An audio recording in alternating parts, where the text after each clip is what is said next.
আসন্ন নির্বাচন, বাংলাদেশে অনেকগুলো নির্বাচন হয়েছে, কিন্তু এই নির্বাচন কিন্তু অন্য নির্বাচনগুলির মতো নয়।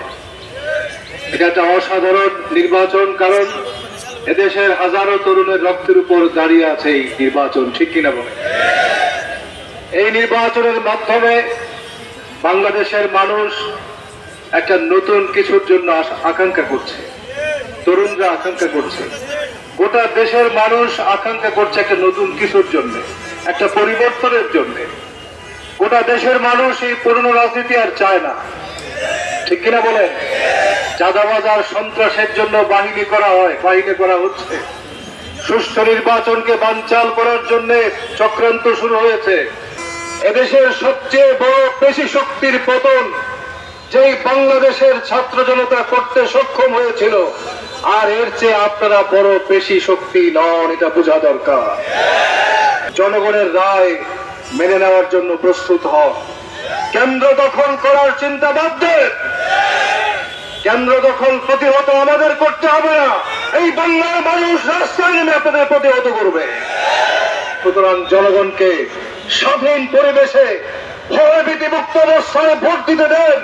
তাদের রায়কে, যে রায় তারা দিতে পারে নাই গত অনেকগুলো বছর, তাদেরকে ভোট দিতে দেন। আর এই নারায়ণগঞ্জের এই যে হকার্স ভাইরা, তারাও গরিব মানুষ, তারা অনেক কষ্টে সংসার চালান।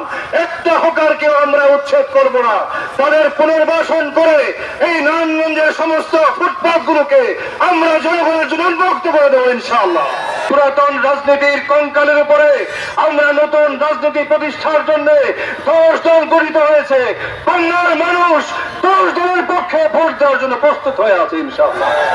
আর একটা কথা বলি, এই 10 দলের মধ্যে কোন শঙ্কা করবেন না, ইনশাআল্লাহ বিজয় নিশ্চিত আমাদের। নারায়ণগঞ্জবাসী স্বৈরাচার এবং চাঁদাবাজ থেকে মুক্তির জন্য তারা নতুন নেতৃত্ব খুঁজতেছে ইনশাআল্লাহ। সমস্ত মানুষ ঐক্যবদ্ধ ভাবে 10 দলকে বিজয়ী করবে ইনশাআল্লাহ, কেউ রুখতে পারবে না। আমি একটা কথা বলতে চাই, একটি বড় দল সংস্কারের টেবিলে যখন বসা হয়েছিল, তখন বলা হয়েছিল এক দলের ব্যক্তি এক প্রধানমন্ত্রী হবেন, এক ব্যক্তি, তিনি দলেরও প্রধান হবেন, আবার পার্লামেন্টের লিডার অফ পার্লামেন্ট তিনি হবেন। এক ব্যক্তির হাতে এত ক্ষমতা দিলে তো স্বৈরাচার আবার স্বৈরাচারের পুনরুত্থান ঘটবে। সমস্ত দল একমত হয়েছিল যে হ্যাঁ, এক ব্যক্তির হাতে এতগুলো পদ থাকা উচিত নয়, কিন্তু দেখা গেল একটি দল সেখানে নোট অফ ডিসেন্ট দিল। তারা বলল না, এক ব্যক্তির হাতেই সব থাকবে।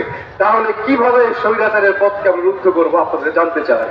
সুতরাং আগামী নির্বাচনে আপনাদেরকে গণভোটে হারের পক্ষে ভোট দিয়ে এই জাতি সংস্কারের যে আকাঙ্ক্ষা করেছিল তাকে পূরণ করতে হবে। আসুন, আগামী 10 তারিখ পর্যন্ত ইনশাআল্লাহ আপনার মাঠে থাকবো ইনশাআল্লাহ। কোন শক্তি আমাদেরকে মাঠ থেকে সরাতে পারবে না ইনশাআল্লাহ। মানুষের মুক্তির লড়াই চলবে। ইনকিলাব জিন্দাবাদ, বাংলাদেশ জিন্দাবাদ, 10 দলীয় জিন্দাবাদ। আসসালামু আলাইকুম ওয়া রাহমাতুল্লাহি ওয়া বারাকাতুহু।